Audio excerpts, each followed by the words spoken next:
Une centaine de jeunes Congolais réunis ce 19 septembre à Brazzaville autour d'une réflexion, se renseigner davantage sur les questions liées à la santé reproductive et au bien-être. Aussi, voir dans la mesure du possible comment trouver des alternatives pour améliorer l'accès aux soins de qualité dans les formations sanitaires, réduire le taux de mortalité chez les adolescents et jeunes, encourager la pratique du planning familial et bien d'autres aspects encore. L'objectif, libérer la parole auprès de cette couche sociale qui représente 70% de la population congolaise, tout en les outillant sur différents instruments à saisir au moment opportun. Nous devons offrir aux jeunes un accès à l'éducation, à la santé, à l'emploi et à des environnements où ils peuvent s'exprimer librement et faire respecter leurs choix. Cela passe aussi par la promotion de l'égalité, de la tolérance et du respect des droits des adolescents et des jeunes, afin que chaque jeune puisse envisager son avenir familial avec confiance et sérénité.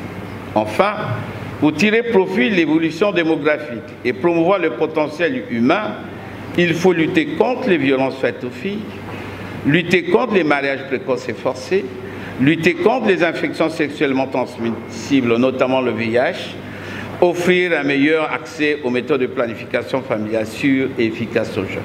294 cas de viol, soit 96% chez les jeunes, 25% de décès maternels chez les adolescents et 22% de consommation d'alcool survient chez les jeunes.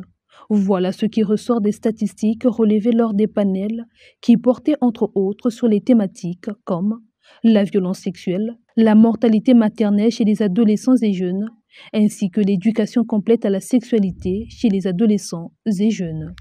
Les jeunes, ils peuvent avoir l'information, mais il leur manque la capacité de dire oui ou non devant une situation. Et l'éducation à la santé et au bien-être permet à ces jeunes-là d'avoir tous les outils nécessaires pour dire oui ou non quand il le faut.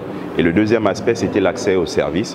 J'expliquais que malgré la disponibilité des services, cela ne garantit pas l'accès des jeunes aux services de santé. Donc il nous faut travailler main dans la main, aussi bien avec le gouvernement, les agences des Nations Unies et les associations, pour améliorer l'accès des jeunes en rendant les services plus attractifs aux jeunes, plus adaptés à leurs besoins et plus conviviaux pour qu'ils puissent les fréquenter.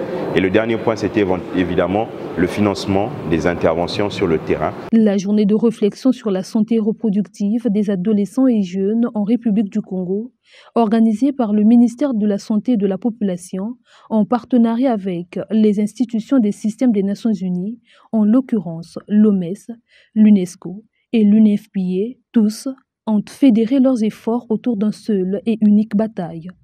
Accompagner le gouvernement congolais à œuvrer pour le bien-être des jeunes générations, lutter contre les inégalités, la pauvreté, l'accès à l'éducation et les violences basées sur le genre. Ce, en lançant un double appel aux concernés. Aux décideurs en premier, engageons-nous à garantir aux jeunes un accès réel et équitable à l'éducation, à la santé et au bien-être.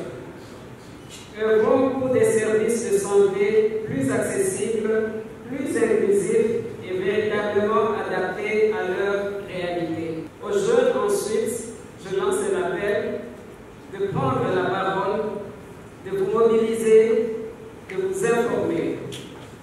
Affirmez votre place dans la société de façon positive. Vous êtes non seulement l'avenir, mais vous êtes le présent. Les participants à la journée de réflexion sur la santé reproductive des adolescents et jeunes au Congo en sortent plus qu'aguerris.